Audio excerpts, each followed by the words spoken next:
Hoi hoi, I'm Anne. How are you today? Today I will show you step by step how to draw a bumblebee with pen and ink. Here you can see an example of a bumblebee on a slice of wood from a few years ago. It was one of the first things I made when I started drawing again. It's really beginner friendly and I'll walk you through it from start to finish.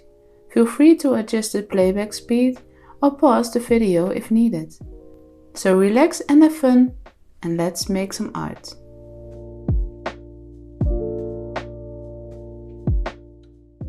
I don't have the wood slice anymore, so I made a new drawing and we're gonna use that as a reference today. The wingspan of a bumblebee is wider than its length, so we use paper in landscape format.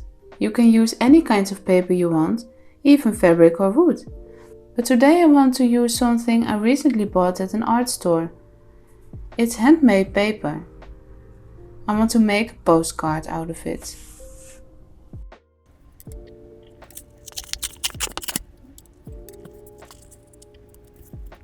I don't know how well this paper can handle erasing, so I keep my pencil lines quite light.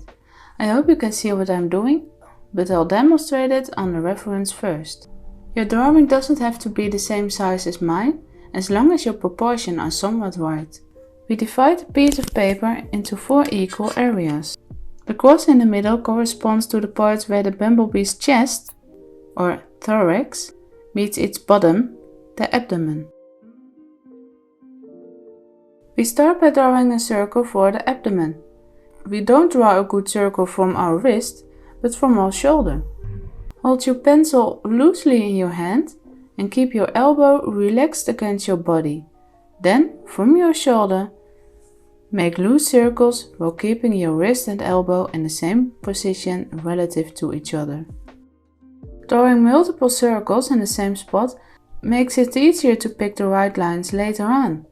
But don't stress about it, the circle doesn't have to be perfect. It's more of a guideline for the rest of the drawing. The top of the circle will be against the center line of your paper. Don't press too hard with your pencil, otherwise you won't be able to erase it later.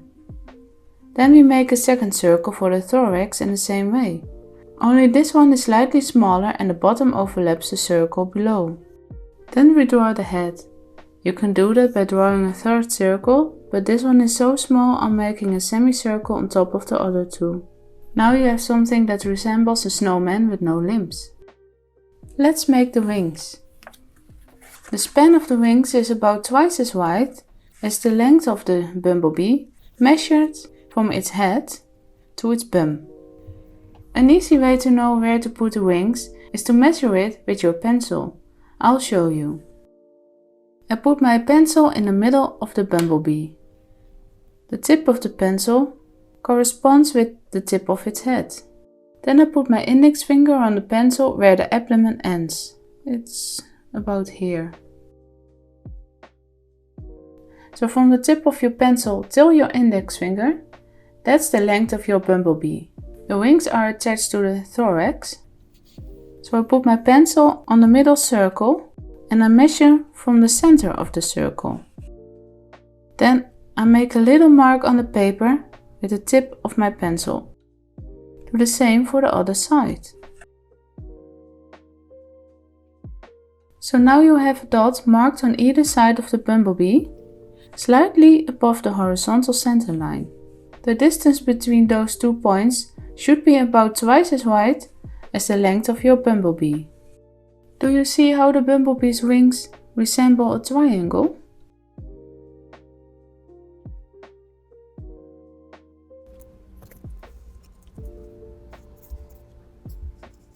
Once you've made the triangles, you can refine the bumblebee's contours and erase the excess pencil lines.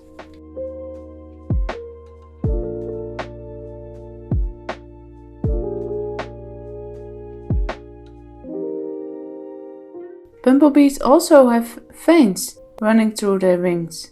Don't stress to get them perfect. If you can mimic the pattern just a little bit, everyone will see that you drew a bumblebee. It doesn't have to be scientifically correct.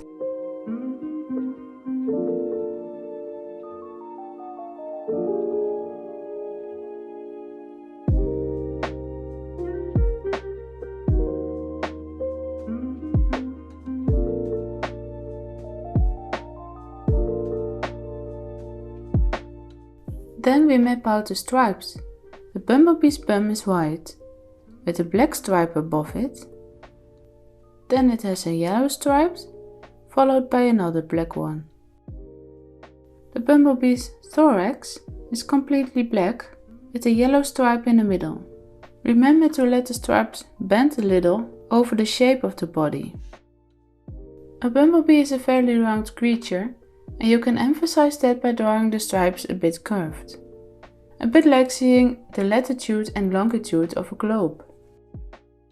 Of course, a bumblebee also has limbs. They consist of different segments, but first the antennae.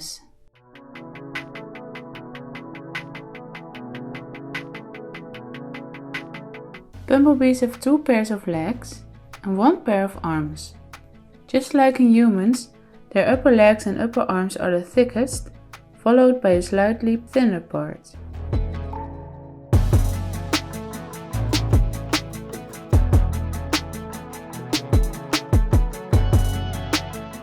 The tip of the arms and legs have some smaller segments, with a kind of hook at the end.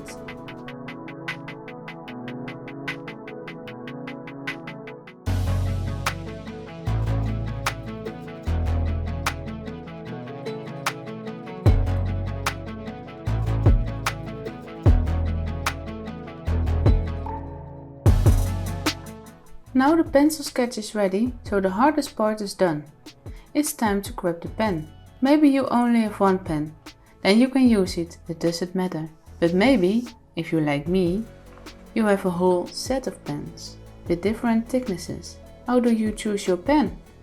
It kind of depends on what for style you're going for, what kind of paper you're using and how big your drawing is. You can put some marks on a separate piece of paper or test your pen in the dark part of the bumblebee and see if you have the thickness you want. We begin to draw short dashes as if we were drawing individual strands of grass. Personally, I like to start in an area with a black stripe, because in the dark part we draw lots of lines on top of each other, so any mistakes or rather beginner rust is easy to cover up. With every line we make, we keep the shape of the bumblebee in mind and the direction in which the hairs grow. So don't draw the marks straight from top to bottom, but let them bend over the body of the bumblebee. In the area of the black stripes you put a lot of lines close together, and in the white and yellow areas only a few as an indication. You can also vary the length of your marks slightly. Especially in the light parts of the bumblebee you only need to put short indications, maybe even just a few dots. Or use a thinner pen. Marks of a thinner pen appear lighter next to an area where a thicker pen is used. The hairs on the abdomen point downwards and the hairs on the thorax and head point upwards.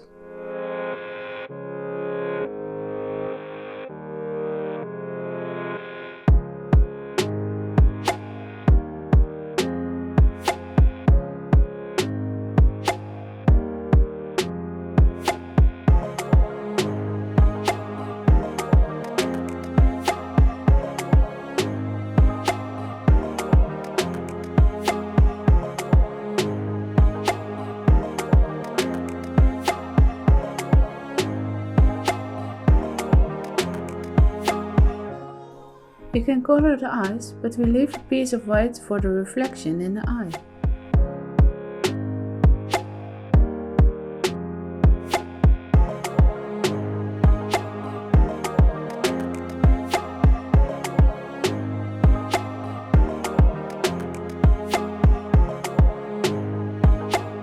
The antennas and the legs are not as dark as you might think.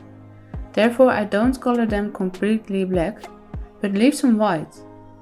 You can also do this by using broken lines or by adding dots. The legs are also hairy. If you have a pen with a smaller tip, it's great for these small details.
wings of a bumblebee are transparent. I tried to convey that in my drawing by using a thinner pen so that the lines remain as light as possible. If you have only one pen, you can use broken lines or stippling to convey the idea of transparency.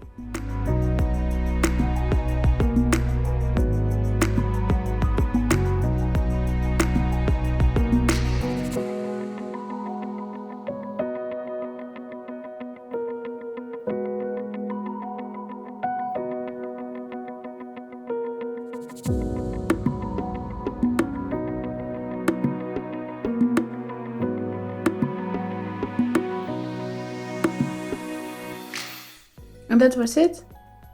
Let the ink dry for 15 minutes or so, and then you can erase the pencil sketch and you're done. How do you think the drawing turned out? Was it easy to follow? Don't hesitate to share your drawing with me, because I would love to see what you've created. If you have any questions or suggestions, let me know in the comments below. Have a nice day. Until next time.